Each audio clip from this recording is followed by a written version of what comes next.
Last week we talked about shop safety. Ears, eyes, nose, throat. We never quite made it to fingers. Today, let's talk about saving your fingers from really bad things happening to them. My name's Roger Kugler. This is Working at Woodworking Podcast, number 24, Shop Safety, Part 2. Okay, show of hands. How many people have injured themselves in the shop using some type of power tool or hand tool for that matter? Yep, that's what I thought. Accidents happen. Craftsmen get hurt. The idea is to reduce or eliminate the number of times you get hurt doing your craft. So, what do you think is the most dangerous tool in your workshop? Bandsaw? Table saw, joiner, drill press? Maybe you're still using a radial arm saw? Well, they're all dangerous and they need to be respected. But if I had to choose one as the most dangerous, I think I would choose the jointer. That is the only machine that has a self-feeding mechanism. The way the blades turn, if your fingers get caught in that, it literally will pull your fingers into the blades, just chomping off more and more as it goes. Something will have to happen to get your hand out of that joiner. I would like to think that after I pee myself and pass out, that my hand will become dislodged from the jaws of the joiner. Hopefully, I never experienced that. I think there may be more injuries caused by the table saw, or at least that's the one that really gets its focus, and that's what we're going to talk about today. I was kind of wasting some time on YouTube watching random woodworking videos, and I came across a video by a butterfly house, My Major Table Saw Accident. Now, safety has always been one of the things high on my list, and since I teach, I have a keen interest in that, passing on good safety advice to students, so I watched her video. And she's a young lady, Minnesota, teacher, and she makes stuff out in her shop. And she was using a table saw, and she just wrong appendage, wrong time, and the wrong place, and she cut it into blade, and it took virtually severed the tip of her thumb. She said there was just a piece of skin hanging onto it. The link to the video is in the show notes. And her soliloquy was not so much on how this happened or why it happened. She admitted that right out front. She was an idiot and she stuck her hand into a saw blade. But she did kind of explain why she thinks she did that. And then she goes into great detail on what happened after. And that I found very fascinating. And she has some tips that I'm going to pass on.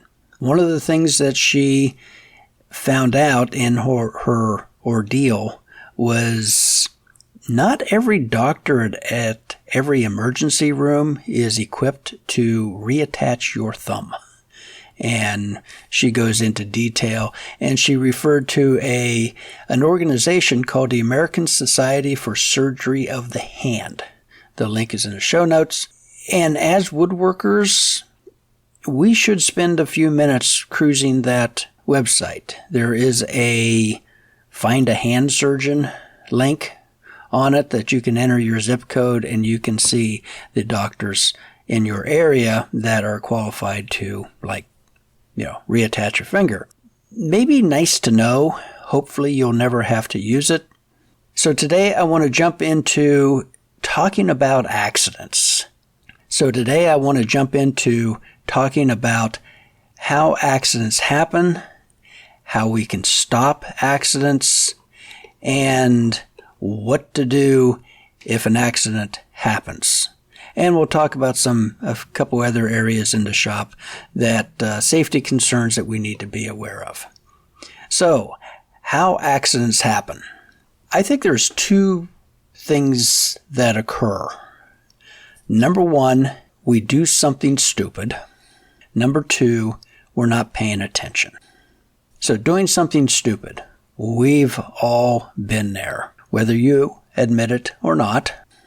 I like to say that there's a kind of a sixth sense that people develop around tools, machinery, and this could be a table saw, it could be an excavator, a dump truck, a gravel crusher. There's just, I think, this innate survival mechanism that's buried that if we allow that to come out and help guide us, we can avoid a lot of accidents. Some people will call this a sixth sense or saw sense or safety sense. It's that feeling in your stomach you get when you're about to do something incredibly stupid. That's something that we really need to learn to listen to. When I have a new student, introduction to woodworking, one of the first things we talk about is shop safety, personal protective gear, so on and so forth. And one of the first exercises I do with new students is what I call the PIT test, the preservation instinct test. And what I do is I get a piece of wood, put it on the table, I don't use a clamp, and I get a chisel. And I demonstrate the basic uses of a chisel. And as I'm struggling a little bit with trying to hold this piece of wood insecurely on purpose, with the chisel in my right hand, I place my left hand on the end of the board in front of the chisel in which the direction that I'm trying to remove wood. So my hand, my flesh, is directly in front of the chisel. And then I look at my students. The ones that just look like they ate sour grapes or are obviously turning away in revolt tells me that they have a strong instinct of self-preservation. And I stop. I don't actually cut myself. And I explain this principle. If you had this reaction, good. Use this. Don't try to squash this. This will keep you safe in the shop. Accidents happen. Nothing's 100%. But you are well on your way of avoiding some serious injuries, in my opinion. We really need to learn to listen to ourselves. When we just get this feeling that something doesn't feel right, stop, look around, take a deep breath, evaluate the situation. Chances are really good something's not right. And this is totally different than the old adage of, hey, watch this, hold my beer. So cultivate this. Try not to do stupid things. Number two, not paying attention. I think this is what affects older woodworkers, a lot of times more than younger woodworkers. I know that this is the one that I really struggle with. Every day I'm out in the shop cutting wood. You have done this thing 100 times, 1,000 times. It's instinctual. I could do this in my sleep. Well, someday you will, and you'll end up putting your hand into the table saw blade because you were in essence sleeping. You were not paying attention. And this is what the lady from the butterfly house did. She admits she lost focus. She wasn't paying attention, and she put her hand into the table saw blade. There's a couple products I make that I have to have an exposed blade. There's no real way of rigging a guard, although I am rethinking that statement. And when I make the cut, I really, really concentrate on where my hands are before, during, and after. And the cutoff is the one that usually will get me. You make the cut on the table saw, the waste piece falls away, and what do? You reach for it. Don't tell me you've not done that. We have all done that. If you're a little less experienced in a workshop, You may do this with much more care than some old bearded codger who's been doing this for 50 years, just kind of casually reaches in. Oh, geez, where did my fingertips go? This is what happens. So how do we stop these accidents from happening? I practice and I teach what I call the pre-planning accident prevention. This was explained to me by an owner of a limestone quarry. Yeah, I know, kind of weird, going from woodworking to limestone quarries. This was years and years ago. And this gentleman was in a kayak class my wife and I were running. And in kayaking, whitewater kayaking, everything is about safety. And we really, really emphasize all the safety procedures, not letting anyone get killed or do stupid things. And anyway, after the class, he came up to me and really kind of thanked me for going in depth and so emphatically and emotionally about the safety procedures that we had learned. And he introduced himself, said that he owned a limestone quarry. Don't get that every day. And we started to talk about safety procedures and things like that. He kind of offhandedly mentioned that OSHA has their own coffee pot in the office building at the quarry because they are there so much. He said they practically live there. And he welcomes it. It's a family-owned quarry, been there for generations. A lot of the people who work there are either family members or friends of family members, and he doesn't want to see anyone get hurt. And so he really goes above and beyond trying to keep everybody safe. And he told me that the guys from OSHA had taught him that if you implement this, I guess it's an OSHA program of pre-accident prevention, you can cut down on your accidents and your downtime and so on and so forth. And so the way this works is that in the pre-planning accident prevention method, the accident happens when your flesh, is placed in front of the cutting edge of the chisel. That is the accident right there. The only thing left to happen is for the blood to start flowing. If we can stop blood flowing at the moment the flesh is placed in front of the edge of the chisel, we can stop blood flowing. And hence the pre-planning accident prevention. We want to stop the accident before the accident happens, before we place our flesh in front of a cutting edge or into a table saw. So the second way that we can help to prevent accidents from happening is to recognize when they are most likely to happen. Right after lunch. You go out to lunch, it might be a little heavy, and you're kind of full, you're kind of overstuffed maybe, and you start to get this crash, just, a little drowsy, not quite, sharp, and boom, hand goes into the table saw blade. Or sometimes in the later afternoon. This is the one that affects me. 4:30 or so, I still have a couple hours of work, but I'm kind of dragging here. And I just have to be very, very careful what I'm doing at that moment. And typically, I will stop and go in and get something to drink, maybe have a light snack, do some paperwork. 15 minutes, I'm kind of recovered, kind of refreshed, and I can go back out and continue working. So don't be afraid to take little breaks during this. In fact, you have those days like a Monday when it's really Thursday, just when things are not going right. Maybe you shouldn't be standing behind a table saw. Maybe this isn't the time to joint all of those sticks over there. Maybe you should clean the shop or do some paperwork or sand. That's it. We can always sand something.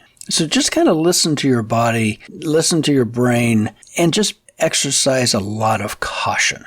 Don't be afraid to reschedule work because you're just not quite into it. And honestly, I think the older you get, the more prevalent this becomes. So the third way you can help stop accidents from happening is to always pay attention. You can pay attention now, or you can pay money later. It's kind of up to you. And some people will kind of rally against this. Well, accidents happen. You never know when they're going to happen. That's why they're called accidents. Yes, absolutely true. But that doesn't mean that we blindly go forward like sheep into the spinning blade. Always pay attention. You can do this. And any people out there who have had any firearms training at all, there's 3 words that you have committed to memory. Muzzle control, muzzle control, muzzle control. It is not a suggestion. It is not a good idea to practice most of the time. No, there are no exceptions. Muzzle control, muzzle control, muzzle control, always. And if you're around a bunch of, gun people, firearms enthusiasts, that's one thing that is not tolerated. Someone who does not practice that. You will be asked to leave and not come back. And I think that same, I'll call it fanaticism, can be applied to the shop. When you're around a power tool that can cause you great bodily harm and cost you a great amount of money, you practice attention, attention, attention. Don't fall into that trap of, I've done this 1,000 times, I could do this in my sleep, because there could be a time where you actually do it in your sleep, not paying attention, and cut your hand off. So just go ahead and borrow that. Muzzle control, muzzle control, muzzle control. Every time you're in the shop around spinning machinery. In addition to that, you have to know the machine that you're working with. Read the instructions. I know that's kind of, counter male. Ask a lady. She'll know everything about that tool. Ask a guy. Well, maybe not so much. But read the instructions. And if you're not sure about something, ask someone. Just don't go blindly charging forward, into spinning saw blades. Are you comfortable around the tool? I hope not. I'm not comfortable around any of my tools. I know exactly how that thing can reach out and bite me. I'm confident in the use of the tool, but I can't say that I'm ever comfortable, and I don't think you should be either. Your work area, dust-free, uncluttered. And the last incident that I had with the table saw, I violated this. I was making a bunch of cutoffs, and the waste was falling, to the left of the blade, and after I had gone through a stack of material, I would stack them on the left. Well, it started to get pretty crowded over there, and I really should have known better, but, okay, I wasn't practicing really good muzzle control, and I hit one of those pieces. It fell into the spinning blade, and kickback. Now, fortunately, it wasn't serious. It was a small piece, but man, that will definitely get your attention. So work in an uncluttered space. That's where those little carts, the in-feed cart and the out-feed cart, could come in very, very handy. Leave that table saw top uncluttered. Push sticks. I don't really like push sticks very much. I don't think they're very effective. No. I'm an advocate of using push sticks as opposed to your fingers. I think a hold down is much more effective. This is a block of wood that has a notch cut in it to capture the end of the wood as you're pushing it through the table saw. The nice thing about a push block or a hold down is that it is controlling more of the wood. It's holding the piece down to the table saw, not letting the leading edge climb, which could catch on the revolving table saw blade and cause said kickback. Because the push stick really is only doing one thing. It's pushing forward. It's not really holding the work. It's just pushing through the blade.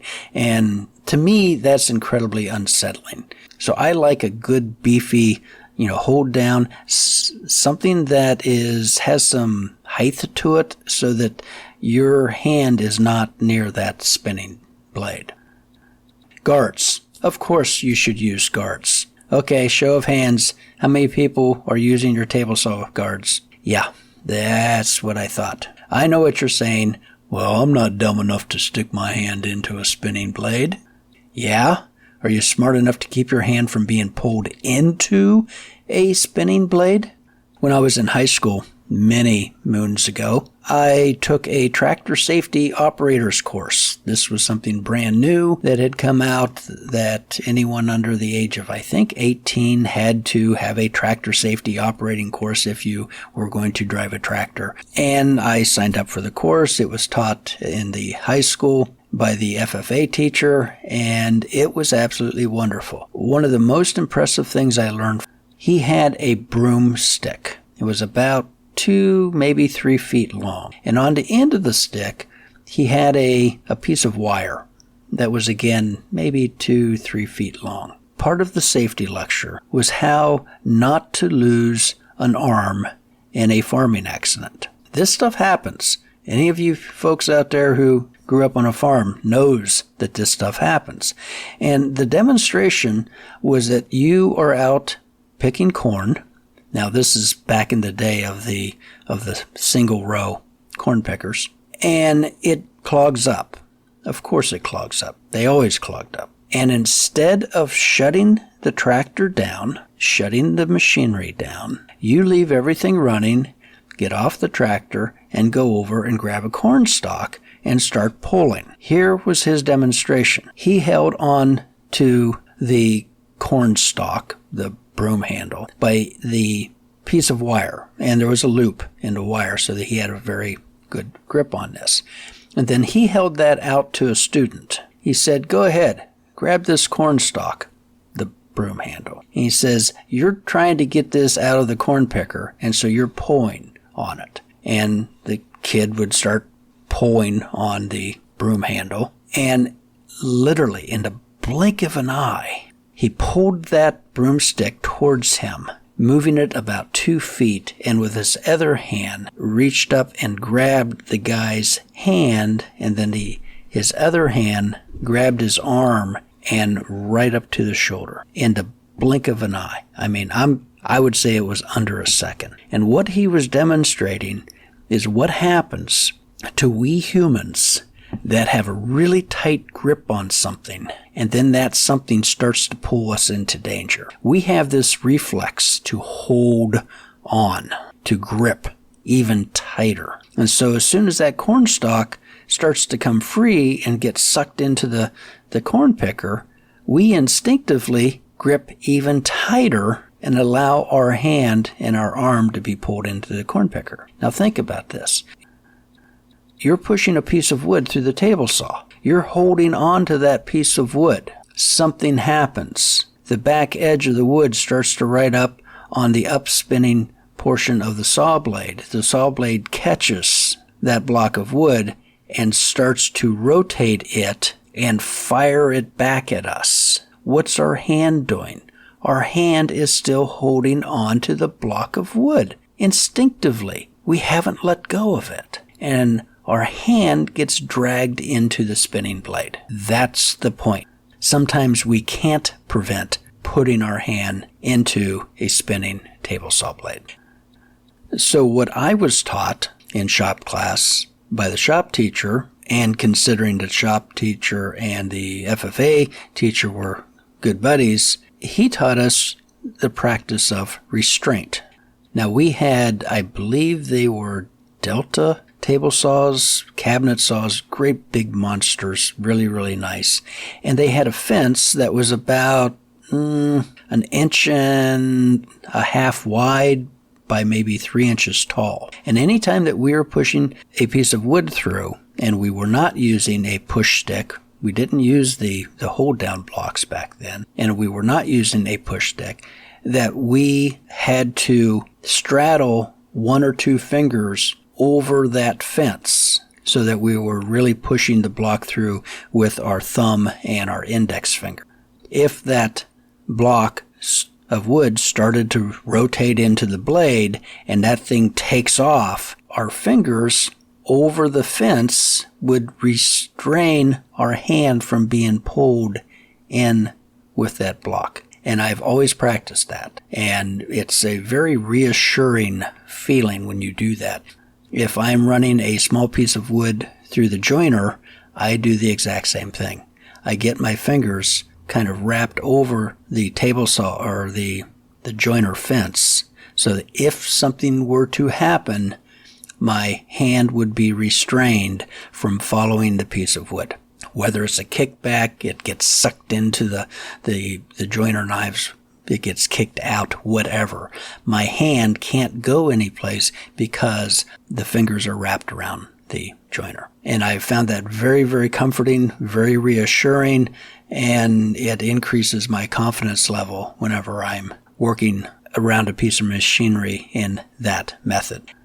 And I think this kind of goes back to wood carvers, because in wood carving, we position our hands on the work so that by the time the chisel gets to the end of the cut, the chisels also end at the end of the mobility of our hands. I don't know if that makes any sense or not. It prevents kind of freehanding the chisel through a piece of wood, and it's going really good, really good, really good, and whoa, you slip, and now you've cut, 3 inches deep into the part that you didn't want to cut. But so if you can limit your hands so that it cannot go any further than what it's supposed to, you eliminate that possibility of overcutting the carving. So what happens if a bad thing does happen? And this is what I got from the young lady in the video. Have a plan. You might even want to write this out. If I sever 2 fingers on the table saw blade, what am I going to do? And it might be worth just stopping and taking a few minutes and thinking about this. Are you going to panic, scream, go running around the shop, spewing blood all over the place, bopping yourself into the doors, falling onto the ground, writhing in pain? Or are you going to turn the table saw off, locate the severed appendages, and calmly execute your plan? I would like to think that I would do that in such a case, but I'd probably do the former. So the idea is to have some plan that if a really bad thing happens, what are you going to do? Can you call for help? Could you call for an ambulance? Can you operate your phone with bloody stumps? Sorry to be a little gross and graphic about that, but think about it. Could you actually do this? Do you have any first aid supplies in your shop? Would you know what to do with those first aid supplies if you had them in the shop? Do you have gauze and bandages and a first aid kit in the house 200 yards away up 3 flights of stairs? Or do you have it conveniently located in the shop someplace? I have left some links to some product that you might find useful in the show notes. Things like, gauze and clotting bandages, a tourniquet. And another thing to consider, I'm not making this up, but a gallon of milk or even a quart of milk in your refrigerator. Why in the world am I even suggesting such a thing? Because if you think about it, the milk has been pasteurized. It is sterile. It's the only thing in your house that is probably sterile. In the incredibly unfortunate event that you were to sever a finger, you could pick it up, drop it in the gallon of milk, and get yourself and the gallon of milk to the emergency room. You could grab the severed finger and put it in a Ziploc baggie and add some ice to it. Chances are the ice is not going to be sterile because it came out of your tap. Not saying this is a 100% thing. It's just something I read on the internet, so it must be true. And it used to be, in the U.S., there were a lot of people who knew first aid. A lot of people served in the military. A lot of people were Boy Scouts or Girl Scouts. And this was something that they learned and practiced. Many people would go through a Red Cross training. 4-Hers practiced first aid procedures. But today, I'm going to gander that there's not really that many people out there who know anything about first aid. That might also explain why so many people go to the emergency room for relatively minor injuries. So if you don't know anything about first aid, I would really encourage you to look up a first aid class. I strongly recommend an in-person class, but if you can't find one of those, take one online. The more you know, the more you know. Okay, sorry if that was a little, kind of gruesome. But, we've really got to take this stuff seriously. Muzzle control, muzzle control, muzzle control. Things can happen. And I don't care if you've been working wood for 50 years or for 5 years or for 5 minutes. Things can happen. And the more we know about the operation and the safety procedures for each and every tool that you use, the safer we can be in the shop and hopefully minimize and even eliminate these types of accidents. If there's a tool that you are unfamiliar with, it is your responsibility to learn how to use that tool. That might be as simple as watching someone do it and asking questions and having them guide you as you practice that, or at least YouTube. Watch somebody there and listen to the safety procedures that way. And of course, read the safety instructions that come with your power tool. Other things that can hurt us in the shop, electricity. Not only could electricity hurt us, it could burn your shop down. So that might even be a separate episode. Some of the very basic things, if you don't know anything about electricity, don't mess with it. Call a qualified electrician. If you smell something that has that ozone, that kind of electrical smell to it, shut down the electrical panel. You should know how to turn off the electricity to your shop. It should not be behind 3 closet doors and a pile of clothes. It needs to be readily available. It would not even hurt to have a big sign on it says something like, main electrical shutoff. Fire extinguishers. You should most definitely have a fire extinguisher in your shop. You just never know when something really weird's going to happen. They should be located near the entrance and exits to your shop. It doesn't do any good having a fire extinguisher in the center of the shop beside something that is burning. You want these near the exits so that if all else fails, you can get out. And if the fire extinguisher is located near the exit, you can grab it and then go ahead and use it.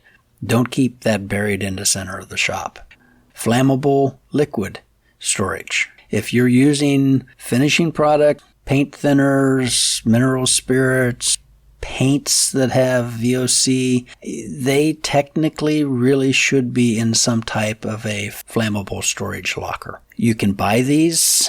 They are pretty pricey. You can find them sometimes at auctions. Probably the best thing to do is to have them in some type of a metal container. Now, if you do an internet search and a search on YouTube, you can find information on how to make your own flammable chemical storage locker. And it kind of revolves around a paint that you can use that has a really, really, really high melting temperature before it catches fire itself. And you could build these out of wood and paint it with this special paint, and it looks promising. I really should, we could do an entire episode on that, and so I'm going to shut up by saying you should have your flammable liquids in the appropriate container. What about a sprinkler system in your shop? Talk to your insurance agent, talk to your local, dealer. That might be an idea, especially if you are building a new shop. It might just be a couple $1,000s to add some basic sprinkler systems in there. I would rather have to restore tools that have been water damaged than I would ones that have gone through a fire, because that's basically a trip to the junkyard. And last, but certainly not least, general shop cleanliness. I can't overemphasize this enough. Number one, you're going to feel better working in a clean shop. 2, any customers that come in are going to see a clean shop, and that is going to increase their confidence in your abilities. 3, slip and falls in the shop are not fun. Sawdust on concrete is slippery. You take a tumble, you could most certainly get hurt. Well, this certainly has not been an exhaustive episode on everything about shop safety, but it hopefully is a good starting point for you. Hopefully I gave you a few things to think about in your shop. I've been doing this 50 years, and watching that video from that young lady really made me kind of reconsider a couple things, and I've made a couple changes. So you're never too old to practice good shop safety. Again, there are some links in the show notes about some first aid kits and some bandages and things like that you might find handy to have in your shop. Again, I would strongly recommend taking a first aid course. Just a basic one would be perfectly fine if you have not already had some training in that. And the video recommendation for the week, again, is My Major Table Saw Accident by a Butterfly House YouTube video. Jobs that I have turned down this week, well, to be really honest, I'm not doing very well on that. I've already accepted 2 jobs that I wasn't really planning on, but they're small, they're quick. People seem to need the help, so I'm going to go ahead and do those. But the work's out there if you're looking for the work. As always, I'd love to hear from you. You could reach out to me, contact me at www.workingatwoodworking.com. There's all my contact information and also down in the show notes. And until next week, happy woodworking.